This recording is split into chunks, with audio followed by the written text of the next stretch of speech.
ತುಳುವಿಗೆ ಪ್ರಶಸ್ತಿ ಕೊಡಿ, ಯಾಕಂದ್ರೆ ತುಳುನಾಡು ತುಳು ಅಷ್ಟು ತುಳು. ಯಾಕಂದ್ರೆ ನಮ್ಮ ತುಳು ಒಂದು ಸ್ಥಾನ ಸಿಗ್ಬೇಕು, ಪರಿಚಯದಲ್ಲಿ ಸೇರಬೇಕು. ನಾವು ಜಗತ್ತಿನ ಯಾವ ಮೂಲೆಯಲ್ಲಿ ಇದ್ರು ನೀವು ಕನ್ನಡದವರಾದ್ರೂ ನಾವು ತುಳುನಾಡಿನವರು ಅಂತೇಳಿ ಹೇಳಬೇಕು. ತುಳುನಾಡಿನ ಆ ಜಾತಿ ಈ ಜಾತಿ ಮುಸ್ಲಿಂ ಕ್ರಿಶ್ಚಿಯನ್ ಹಿಂದೂ ಯಾವುದಕ್ಕಿಂತ ಮುಂಚೆ ನಾವು ತುಳುನಾಡವರು ಮುಖ್ಯ. ನೋಡಿ, ನಮ್ಮ ಈ ಒಂದು ಅವಿಭಜಿತ ದಕ್ಷಿಣ ಕನ್ನಡ ಜಿಲ್ಲೆಯಲ್ಲಿ ಒಂದು 3 ಬ್ಯಾಂಕ್, ಒಂದು ವಿಜಯ ಬ್ಯಾಂಕ್ ಅಂತೇಳಿ, ಆ ವಿಜಯ ಬ್ಯಾಂಕ್ ಈಗ ಬರೋಡ ಬ್ಯಾಂಕ್ ಆಗಿ ಮರ್ಜ್ ಆಗಿದೆ.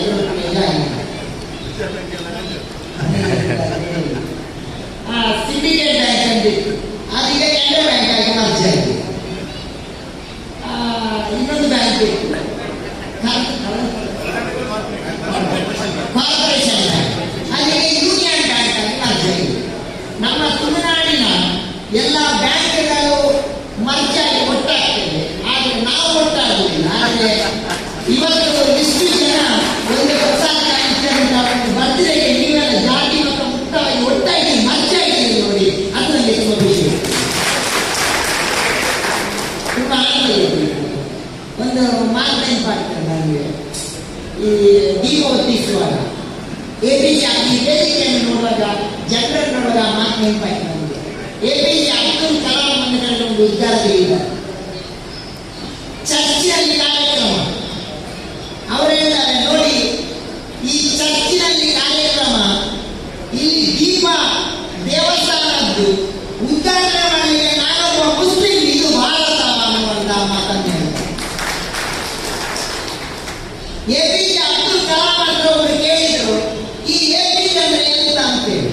ಆಗ ಅವರು ಎಕ್ಸ್ಪ್ರೆಷನ್ ಕೊಟ್ಟರೆ, A ಅಂದ್ರೆ ಅಲ್ಲ ನನ್ನ ದೇವರು, P ಅಂದ್ರೆ ಪರಮೇಶ್ವರ ಈಶ್ವರ, J ಅಂದ್ರೆ ಜೀಸಸ್ ಅಂತೇಳಿ. ಹಾಗೆ ಇಲ್ಲಿ 3 ಧರ್ಮಗಳನ್ನು ನಾವು ಒಟ್ಟಾಗಿದೆ ಇವತ್ತು ಹೊಸದಾದ ಕ್ಯಾಂಟೀನ್. ಬಹುಶಃ ರಾಜಕೀಯ ವ್ಯಕ್ತಿಗಳ ಕಾರ್ಯಕ್ರಮದಲ್ಲಿ ಆಯಾಯ ಪಂಗಡದವರು ಅಲ್ಲಲ್ಲಿಯವರು ಇರ್ತಾರೆ, ಆದರೆ ಎಲ್ಲ ಸೇರಿ ಒಟ್ಟಾದಂಥ ಕೆಲವು ಕಾರ್ಯಕ್ರಮಗಳಲ್ಲಿ ಈ ಕಾರ್ಯಕ್ರಮ, ಇದು ನೀವು ಜನಮಾನಸವನ್ನು ಮುಟ್ಟಬೇಕು. ನಿಮಗೆ ಭಗವತಿ ಮೂಕಾಂಬಿಕೆ ಇನ್ನಷ್ಟು ಒಳ್ಳೆಯದು ಮಾಡಿ, ಮೊತ್ತ ಮೊದಲಾಗಿ ನಿಮಗೆ ಹುಟ್ಟುಹಬ್ಬದ ಶುಭಾಶಯಗಳು, ದೇವರು ಒಳ್ಳೇದು ಮಾಡಿ, ನಿಮಗೆ ಮುಂದಿನ ದಿನಗಳಲ್ಲಿ ಒಳ್ಳೆಯ ಭವಿಷ್ಯ ಸಿಗಲಿ ಅಂತೇಳಿ ಪ್ರಪ್ರಥಮವಾಗಿ ನಾನು ದೇವರ ಪ್ರಾರ್ಥನೆ. ಯಾಕಂದ್ರೆ ಇವತ್ತು ನೋಡಿ, ಬ್ಲಡ್ ಡೊನೇಷನ್ ಕ್ಯಾಂಪ್ ಆಯಿತು. ಈಗ ಏನಂತ ಹೇಳಿದ್ರೆ, ರಕ್ತ ಎಲ್ಲ ರಸ್ತೆಯಲ್ಲಿ ಹರಿಯುವುದು. ಈಗ ರಸ್ತೆಯಲ್ಲಿ ಹರಿದ್ರೆ ಮಾತ್ರ ನಾವು ಫೇಮಸ್ ಆಗ್ತೇವೆ ನಾವು, ಆದರೆ ಇವತ್ತು ರಕ್ತ ರಸ್ತೆಯಲ್ಲಿ ಹರಿಯದೆ ಇನ್ನೊಬ್ಬರ ದೇಹದಲ್ಲಿ ಹರಿಯಬೇಕನ್ನುವಂತ ದೊಡ್ಡ ಚಿಂತನೆ ನೀಡಿದ್ದಾರೆ.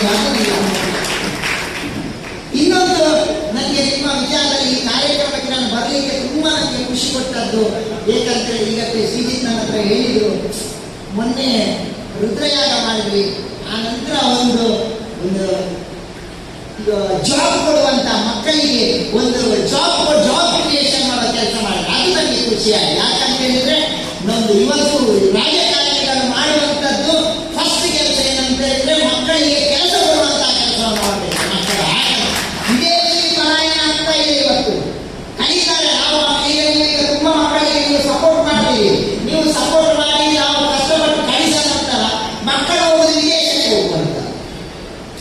ಅಮೆರಿಕ ಮತ್ತು ಇಂಗ್ಲೆಂಡಿನ ಬರುವುದು ಯಾವಾಗ ಅಂತ ಹೇಳಿದ್ರೆ, ಅಪ್ಪ ಅಮ್ಮ ಸತ್ತ ನಂತರ ಮಣಿಪಾಲಕ್ಕೆ ಕೊಂಡೋಗಿ ಇಡೀ ನಾನು ಟಿಕೆಟ್ ಮಾಡ್ತೇನೆ ಅಂತೇಳಿ ಒತ್ತಿಸಲಿಕ್ಕೆ ಬರೋದು. ಇಂಥ ಒಂದು ವ್ಯವಸ್ಥೆ ಇದೆ. ನನಗೊಂದು ಮಾತು ನೆನಪಾಗ್ತದೆ, ಸರ್ವಪಲ್ಲಿ ರಾಧಾಕೃಷ್ಣನ್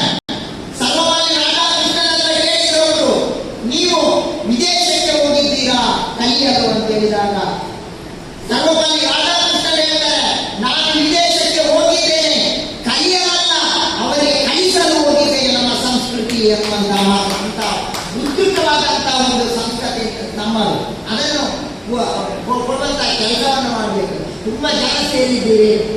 ನಾನು ಪ್ರಸಾದ್ ಕಾಂಚನ್ ಒಂದು ಸಣ್ಣ ವಿನಂತಿ, ದಯವಿಟ್ಟು ನನ್ನ ಕೇಳಬೇಕಂತೇನಿಲ್ಲ, ಆದರೆ ನೀವು ಎಲ್ಲಿಯಾದರೂ ಮಕ್ಕಳಿಗೆ ಧನ ಸಹಾಯ ಮಾಡುವಾಗ ಸಾಧ್ಯವಾದಷ್ಟು ನಮ್ಮ ಕನ್ನಡ ಶಾಲೆಯ ಗೌರ್ಮೆಂಟ್ ಶಾಲೆಯ ಮಕ್ಕಳಿಗೆ ಯಾಕಂತ ಹೇಳಿದ್ರೆ, ನಮ್ಮ ಸಂಸ್ಕೃತಿ ಸಂಸ್ಕಾರ ಎಲ್ಲಿಯಾದರೂ ಉಳಿದಿದ್ದರೆ ಇವತ್ತು ಕನ್ನಡ ಶಾಲೆಯ ಮಕ್ಕಳಿಂದ, ಗೌರ್ಮೆಂಟ್ ಶಾಲೆಯ ಮಕ್ಕಳಿಂದ ಅಂತ ಹೇಳಿದ್ರೆ, ಅದರಲ್ಲಿ ಫೇಲ್ ಆದ ಖುಷಿ ಇರ್ತದೆ. ಯಾಕಂತಂದ್ರೆ ರ್ಯಾಂಕ್ ಬಂದವರಿಗೆ ಯಾವ ಚಿಂತೆ ಇಲ್ಲ, ಅವರಿಗೆ ಚಿಂತೆ. ಯಾರು ಫೇಲ್ ಆಗಿದ್ದಾರೆ ಅವರಿಂದ ಸಮಾಜ ಸೇವೆ ಆಗುವಂತ ನಾನು ನೋಡಿದ್ರೆ ಎಷ್ಟು ವೇದಿಕೆಯಲ್ಲಿ ಇಷ್ಟು ಜನ ಇದ್ದಾರೆ ನೋಡಿ. ಬಹುಶಃ ಬಹುತೇಕ ಎಲ್ಲರೂ ಕನ್ನಡ ಶಾಲೆಯಿಂದ ಕಲಿತು ಬಂದವರಂತೆ ಈ ಜನರಿಗೆ ನಮ್ಮ ಗುರುಕುಲ ಮಾದರಿಯ ಶಿಕ್ಷಣ ವ್ಯವಸ್ಥೆಯ ನಂತರ ನಮ್ಮ ಸಂಸ್ಕಾರ ಸಂಸ್ಕೃತಿಯನ್ನು ಸ್ವಲ್ಪ ಎತ್ತಿ ಹಿಡಿದ್ರೆ ಅದು ಕನ್ನಡ ಶಾಲೆ ಅಂತ ಹೇಳಿ ನನಗೆ ಹೆಮ್ಮೆ ಆಗ್ತಾ ಇದೆ. ಇವತ್ತು ಕನ್ನಡ ಶಾಲೆ ಮುಗ್ತಾ ಇದೆ. ಕನ್ನಡ ಶಾಲೆ ಮುಚ್ಚಿದ್ರೆ ನಮ್ಮ ಸಂಸ್ಕೃತಿ ಮುಚ್ಚಿದಂತೆ ಅಂತ ನಾನು ಹೇಳ್ತೇನೆ. ನಮ್ಮ ಕನ್ನಡ ಶಾಲೆ ಉಳಿಸಿ ಬೆಳೆಸುವಂತಹ ಒಂದು ಕೆಲಸ ಮಾಡಿ. ಕನ್ನಡ ಶಾಲೆ ಎಷ್ಟು ಮೋಟಿವೇಶನ್ ನೋಡಿ. ನಮ್ಗೆಲ್ಲ ಕನ್ನಡ ಶಾಲೆಯಲ್ಲಿ ಹೋಗುವಾಗ ನಮ್ಗೇನು ದೊಡ್ಡ ದೊಡ್ಡ ಕೈ ಕೋಟ್ನವರೇನೋ ಕ್ಲಾಸ್ ಮಾಡ್ತಿರಲಿಲ್ಲ. ಪಾಪ ಸಣ್ಣ ಸಣ್ಣ ಮಾಸ್ಟರ್ಗಳು ಬಂದು ಪಾಠ ಮಾಡ್ತಾರೆ. ಆದ್ರೆ ಅದು ಜೀವನ ಶಿಕ್ಷಣ ಬರ್ತಾರೆ. ಅದು ಎಷ್ಟು ಮೋಟಿವೇಶನ್ ನೋಡಿ. ನನಗೆ ಎಷ್ಟೋ ಕಡೆ ಕೇಳಿರ್ಬೋದು. ನನ್ನ ಕ್ಲಾಸ್ಮೇಟ್ ಒಬ್ಬ ಇದ್ದ ಹುಡುಗ, ಅವನು ಎಲ್ಲ ಕ್ಲಾಸಲ್ಲಿ ಫೇಲ್, 0. ಮೊನ್ನೆ ಬ್ರಹ್ಮಕಲಶ ಕಾರ್ಯಕ್ರಮದಲ್ಲಿ 2-3 ವರ್ಷ ಮುಂಚೆ ನಾನು ಹೋಗ್ತೇನೆ. ನನ್ನ ಆಶೀರ್ವಾದ ನೀವೇ ಇದ್ದಾರೆ, ಕೈ ಕೋಟ ಹಾಕೊಂಡು ಕನ್ನಡಲ್ಲೇ ಇದ್ದಾರೆ. ವಿಚಿತ್ರಕ್ಕೆ ಕೋಳಿ ಮೊಟ್ಟೆ ಅಂತ ಹೇಳ್ತಾ ಇದ್ದಾರೆ ಟೀಚರ್. ಮೊಟ್ಟೆ ಕೋಳಿ ಮೊಟ್ಟೆ ಅಂತ ಕರೀತೀವಿ ಅಡ್ಡ ಹೆಸರಲ್ಲಿ. ಅಲ್ಲಿದ್ದಾರೆ ಎಂತ ಕತೆ ನನಗೆ ನೀನು ಮಾಡಲಿಲ್ಲ. ನೀವೆಂತ ಸ್ವಾಮಿ ದೇವಸ್ಥಾನದ ಬ್ರಹ್ಮಕಲಶ ಗೌರವೇಕ್ಷ ನಾನು ಗರ್ಭಗುಡಿ ನಮ್ಮ ಲೆಕ್ಕದಲ್ಲಿ ಮಾಡಿ ಹೋಗ್ತದೆ. ನೀನು ಕಲೀಲಿಕ್ಕೆ ಹುಷಾರಿಲ್ಲ ಮಾರ, ಕೋಳಿ ಮೊಟ್ಟೆ ಮಾರ ಇಷ್ಟು ಹಳೆಗೆ ಮಾಡಿದ್ದು ನೀನು ನಿವಾರಣೆ ಅಂತ ಇಲ್ಲ ಅಂತ ಹೇಳಿ. ಆಗ ಅವ ಹೇಳಿದ, ಸ್ವಾಮೀಜಿ ಈಗ ಬಿಸ್ನೆಸ್ ನನಗೆ ದೊಡ್ಡದು. ಎಂತ ಬಿಸ್ನೆಸ್? ನಾನು ಕೋಳಿ ಫಾರ್ಮ್ ಮಾಡಿದ್ದು ನನ್ನ 10-20 ಅಂತ ಹೇಳಿದ. ಈಗ ಬೇರೆ ಯಾರು ಕೊಟ್ಟದ್ದು? ಅದು ಟೀಚರ್ ಹೇಳ್ತಾ ಇದ್ದಲ್ಲ, ಕೋಳಿ ಮೊಟ್ಟೆ ಅದನ್ನೇ ಬಂಡವಾಳ ಮಾಡಿ ಪಾಸ್. ಇದು ಕನ್ನಡ ಶಾಲೆ. ನಾನು ಕ್ಲಾಸಲ್ಲಿ ಫಸ್ಟ್ ಕ್ಲಾಸ್, ಅವ 0 ಕೋಳಿ ಮೊಟ್ಟೆ. ನಾನು ಆಶೀರ್ವಾದಿ ಕೇಳಿ ನೀರಾಗ ಹೇಳಿದ, ಸ್ವಾಮಿ ಟೆನ್ಷನ್ ಮಾಡಬೇಡಿ, ಹಣ ಕಮ್ಮಿ ಆದರೆ ಫೋನ್ ಮಾಡಿ ಕೊಡ್ತೇನೆ. ನಾವು ಸರ್ಟಿಫಿಕೇಟ್ ಅಲ್ಲಿ ಬದಲಾಗಲ್ಲ, ಜೀವನದಲ್ಲಿ ಬದಲಾಗಲ್ಲ. ಜೀವನದಲ್ಲಿ ಅಲ್ಲಿ ಇನ್ನೊಬ್ಬ ಕ್ಲಾಸ್ಮೇಟ್ ಇದ್ದ, ಆ ಹುಡುಗ ದಡ್ಡ ಅವನಿಗೆ ಹೇಳಿದ್ರು, ಇವರು ಮಾಸ್ಟು ನಿಮಗೆ ವಿದ್ಯೆ ಆಗ್ತದಿಲ್ಲ, ನೀನು ಎಲ್ಲಾದ್ರೂ ಕಲ್ಲೊಡಿಲಿಕ್ಕೆ ಅಂತೆ. ನೀನು ನಂಬಲಿಕ್ಕಿಲ್ಲ. ಈ ಹುಡುಗ ಕಲಿತು ಪಾಸ್ ಆಗಿ ಮುಂದೊಂದು ನನಗೆ ಸಿಕ್ಕಿದ, ಅವ ಡಾಕ್ಟರ್ ಕಲಿತ. ಯಾವ ಮಾಸ್ಟರ್ ಕಲ್ಲೊಡಿಲಿಕ್ಕೆ ಹೇಳಿದ್ದಾರೆ ಅದೇ ಮಾಸ್ಟರ್ ಇಂಗ್ಲೀಷ್ ನೋಡಿ. Positive attitude. ಮಕ್ಕಳು ಬದುಕರೆ. ಈಗ ಮಕ್ಕಳು 1% 2% ಕಮ್ಮಿ ಇದ್ರೆ ಒಂದು ಸೆಕೆರೆ ಸುಸೈಡ್. ಒಂದೇ ಮಕ್ಕಳಿದ್ದು ತಂದೆ ತಾಯಿ, ಆ ಮಕ್ಕಳು ಸತ್ತರೆ ಮತ್ತೆ ತಂದೆ ತಾಯಿ ಗತಿ. ಮಕ್ಕಳಿಗೆ ಆತ್ಮಶಕ್ತಿ ತುಂಬುವಂತ ಕೆಲಸ ಮಾಡಬೇಕು ನಾವು. ನಮ್ಮೂರಲ್ಲೆಲ್ಲ ಆಯ್ತು. ಒಬ್ಬ ಹುಡುಗ ಕನ್ನಡ ಮೀಡಿಯಂ 98% ಮಾರ್ಕ್, ಇನ್ನೊಬ್ಬ ಇಂಗ್ಲಿಷ್ ಮೀಡಿಯಂ. ಒಬ್ಬ ಕನ್ನಡ ಮೀಡಿಯಂ, ಒಬ್ಬ English medium. English medium 98% mark, Kannada medium fail 2%. ಈ ಇಂಗ್ಲಿಷ್ ಮೀಡಿಯಂ ನಮ್ಮ ಬೆಳಿಗ್ಗೆ 98 ಸಿಕ್ಕಿದವ ಹುಡುಗುದು 2% ಎಲ್ಲಿ ಹೋಗಿದೆ, 2% ಎಲ್ಲಿ ಹೋಗಿದೆ ಅಂತ ಹುಡುಗುದು. ಈ ಕನ್ನಡ ಮೀಡಿಯಂ ಫೇಲ್ ಆದವ 2%ನವ ಬೆಳಿಗ್ಗೆ ಬೇಗ ಎದ್ದು ಸ್ನಾನ ಮಾಡಿ, ತಣ್ಣೀರು ಸ್ನಾನ ಮಾಡಿ, ನೇರ ಒಂದು ಅಂಗ ಇಟ್ಕೊಂಡು ದೇವರ ಹತ್ರ ಹೋಗಿ, ದೇವರೇ ಎಲ್ಲಾದ್ರೂ ಕೊಟ್ಟಿಯಲ್ಲ ಪುಣ್ಯಾತ್ಮ ಅಂತೇಳಿ ಹೇಳಿ ಆ ಪ್ರಸಾದವನ್ನು ನೇರ ಕೊಂಡೋಗಿ ಮೇಸ್ತ್ರಿಗೆ ಕೊಟ್ಟು, ಮೇಸ್ತ್ರಿ ನಾನು ಏನೂ ಬರೀಲ್ಲ ಮಾಡಿದ್ರೆ ರಿಜಿಸ್ಟರ್ ಮೇಲೆ ಬರ್ದದ್ದು, ಆ ರಿಜಿಸ್ಟರ್ ಬರ್ಕೊಡಿಯೇ ನಿಮ್ಗೆ ಇಷ್ಟು ನಿಮ್ಗೆ ಆನಂದ ಆಯಿತು, ಎಲ್ಲಾದ್ರೂ ಕೊಟ್ಟರಲ್ಲ ಅಂತೇಳಿ ಥ್ಯಾಂಕ್ಸ್ ಕೊಡ್ತಾರೆ. ಯಾರಾದ್ರೂ ಬಂದ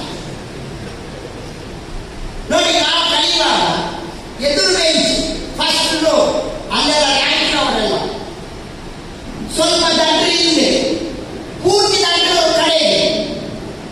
ನಮ್ಮೊಟ್ಟಿಗೆ ಫಸ್ಟ್ ಬೆಂಚಲ್ಲಿ ಕೂತ್ಕೊಳ್ತಿದ್ದ ಈ ಹುಡುಗ ಮೇಸ್ಟೇಜಲ್ಲಿ ಕೆಮ್ಮಿ ಕ್ರಿಯಾಸ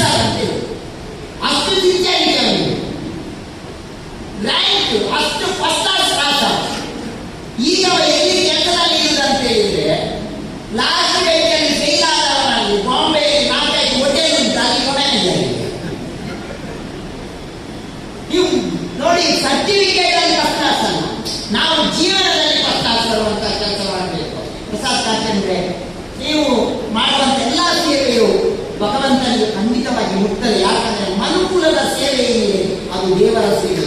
ನನಗೆ ಒಂದು ಮಾತು ನೆನಪಾಗ್ತದೆ.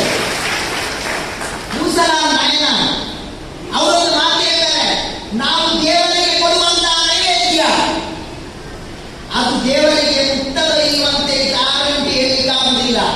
ಯಾಕಂದ್ರೆ ನಂಬಿಕೆ ಮತ್ತು ಶಾಸ್ತ್ರ. ಆದರೆ ಯಾರಾದರೂ ಬಡವನಿಗೆ ಕೊಡುವಂತಹ ಅನ್ನ, ಯಾರಾದರೂ ಕೂಡಿಕೊಂಡು ಬರುವವನಿಗೆ ಕೊಡುವಂತಹ ಅನ್ನ, ಅಥವಾ ಯಾರಾದರೂ ಕೂಗೋಣ ಒಂದು ಕಣ್ಣೀರು ಒರೆಸಿದ್ರೆ ಅದು 100ಕ್ಕೆ 100 ದೇವರಿಗೆ ಮುಟ್ಟದೆ ಅನ್ನುವಂತಹ ಮಾತನ್ನು. ಆದ್ದರಿಂದ ನೀವು ಮಾಡುವಷ್ಟೇ. ನಾನು ಮೊದಲೇ ನನಗೆ ತುಂಬಾ ವಿಚಿತ್ರ ಕಂಡದ್ದು, ಈಗಷ್ಟೇ ನನ್ನ ಆತ್ಮೀಯ ಸಿಗಿದ್ದಾರೆ, ಅವರು ಹೇಳಿದರು ಈ ರಾಜಕೀಯ ವ್ಯಕ್ತಿಗಳೆಲ್ಲ ಬೇರೆಯವರ ಕಿಸೆ ಕೈ ಹಾಕುವುದು. ಆದರೆ ನೀವು ಸ್ವಂತ ಕಿಸೆಯೇ ನೋಡಿ, ಅದಕ್ಕೆ ತುಂಬ ಖುಷಿ ಕೊಟ್ಟಂತ ತುಂಬ ಸ್ವಂತ ಸರಳ ಟ್ರಸ್ಟ್ ಮಾಡಿಕೊಂಡು ಸ್ವಂತ ಹಣದ ಹಿಂದೆ ಭಗವಂತ ಇನ್ನಷ್ಟು ಒಳ್ಳೇದು ಮಾಡ್ತಾರೆ. ಇನ್ನೆಲ್ಲ ಜನರ ಹತ್ರ ನಾನು ಹೇಳುವಂಥದ್ದು ನೋಡಿ, ಕೇವಲ ಭಕ್ತಿ ಭಜನೆ ಮಾತ್ರ ಅಲ್ಲ, ನಾವು ಆ ಕಾರ್ಯದಲ್ಲಿ ಸತ್ಯವನ್ನು ತೆಗೆದುಕೊಂಡು ನಾವು ಸತ್ಯವಂತರಾಗಿ.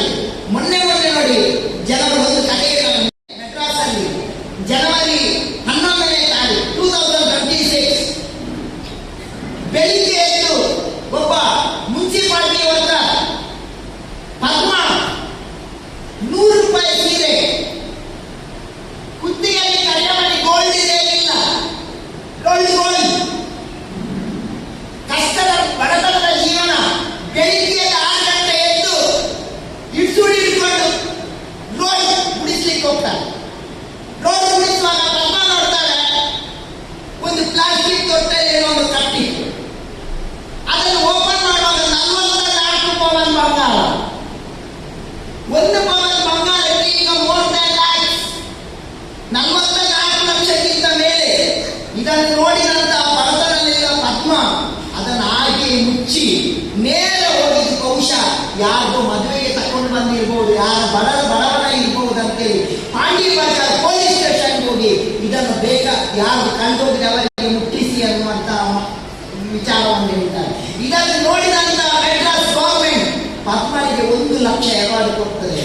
ಆವಾಗ ಪದ್ಮ ಹೇಳ್ತಾರೆ, ನನಗೆ ಯಾರದು 44 ಲಕ್ಷ ರೂಪಾಯಿ ಹಣ ಬೇಡ, ಪ್ರಾಮಾಣಿಕ ಸಂಪಾದನೆ 1 ಲಕ್ಷ ರೂಪಾಯಿ ಸಾಕು ಅನ್ನುವಂತಹ ಮುನ್ಸಿಪಾಲಿಟಿ ವರ್ಗ ಪದ್ಮ. ಅದನ್ನು ನೋಡಿದಂತ ಅಂಚೆ ಇಲಾಖೆ ಪದ್ಮನ ಹೆಸರಲ್ಲಿ ಒಂದು ಸ್ಟ್ಯಾಂಪ್ ಬಿಡುಗಡೆ ಮಾಡ್ತಾರೆ. ಇದನ್ನು ನೋಡಿದಂತ ರಜನಿಕಾಂತ್ ಪದ್ಮನಿಗೆ ಒಂದು ಗೋಲ್ಡ್ ಚೈನ್ ಗಿಫ್ಟ್ ಕೊಡ್ತಾರೆ.